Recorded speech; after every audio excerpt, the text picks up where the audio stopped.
All right, so at this point I have now basically done the horse over twice. I don't know if in other videos you can see the difference, like right in this area there were two seams that were there, and I actually didn't like it. It was pretty bad, but I did color copies and I did the incisions, and it didn't seem like it would have made that much of a difference, but it did in the actual weave. So I'm glad I replaced that, so now it looks almost seamless. So I'm really excited about that.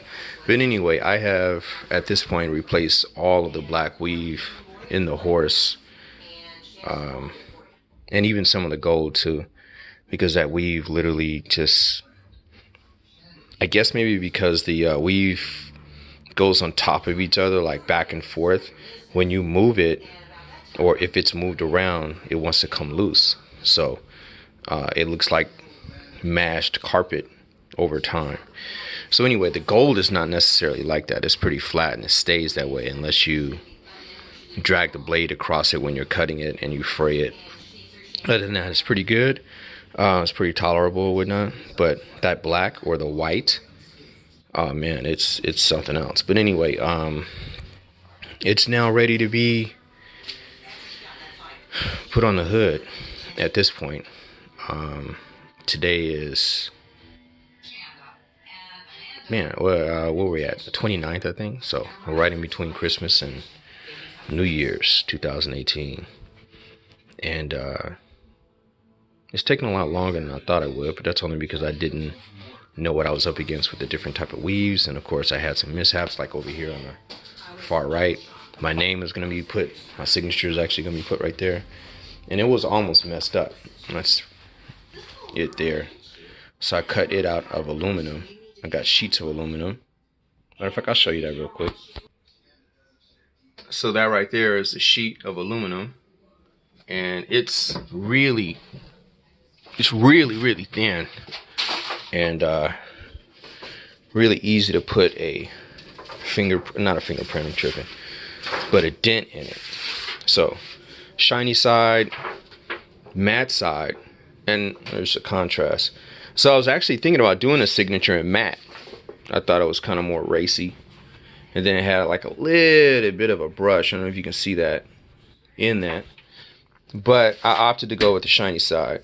And I think I might do it for the door too. I always liked how race drivers had their name on the side of their car or at the door. I might do the same thing. But it might be a little bit redundant. I'm huge on doing things that are redundant. Like you don't need to do it over and over and over again and drive the point home. So it's going to be on the front of the hood, which I don't think anybody does, or I don't think that there's a car out there with a signature. They're usually done either on the dash or in the rear of the car, but I don't think anybody's ever signed the front. So hopefully I'll be the first. But anyway, I know there's nobody out there that has a signature on their door. Their name might have been in print, but it's not on the door. But anyway, that is the plan. So save me some. The other thing too that I considered, aside from doing the aluminum, was using copper. But the copper didn't quite match the gold. It was like a whole nother tint.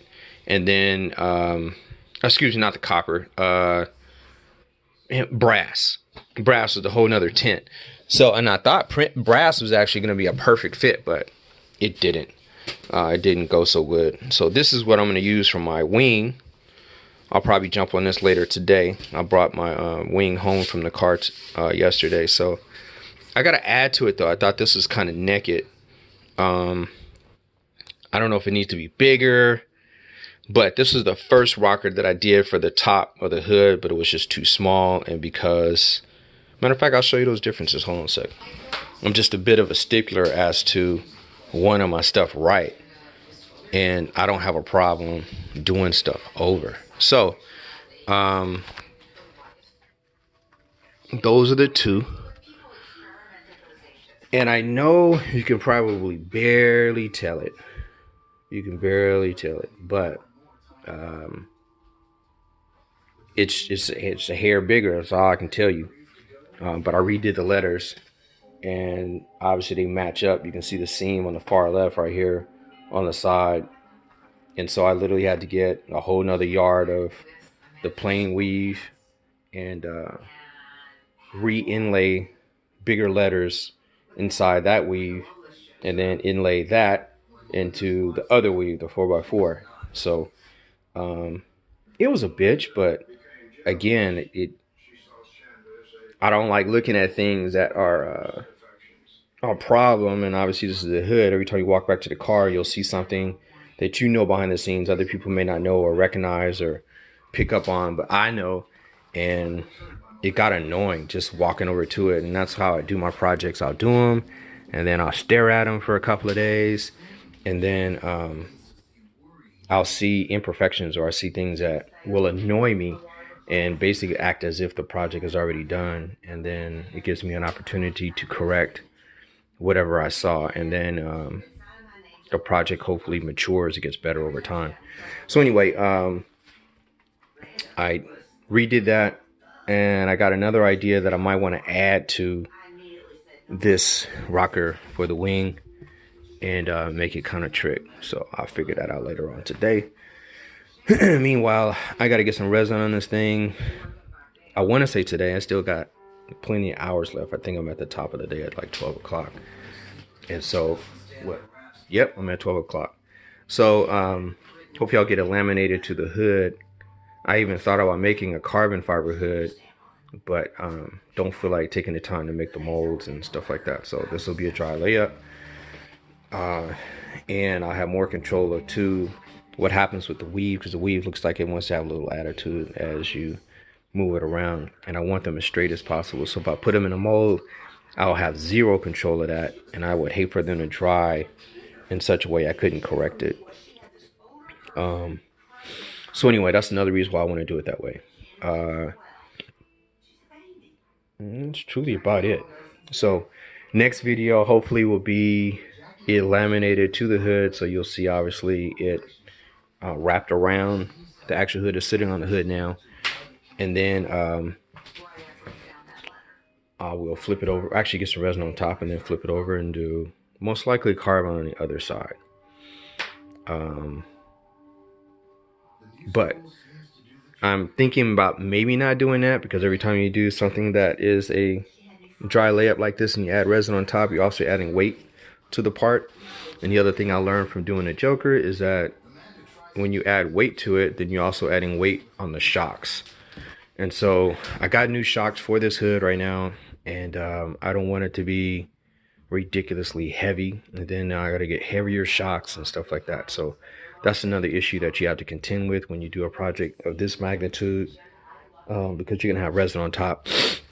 And then also I will be cognizant about how much resin I put on here, so that way it's not just like a ton. I make sure it's as flat as possible, and so that way I use the minimum amount of resin without using a press to press it down, and that way I'll keep that weight off the hood.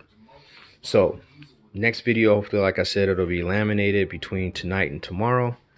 And I don't know if I mentioned, but this is 100% carbon. There's no other materials on here. Well, carbon and Kevlar, I should say. There's no other materials on here other than the aluminum that I'll have for my name, which will be over here on the side. I'll put that on there.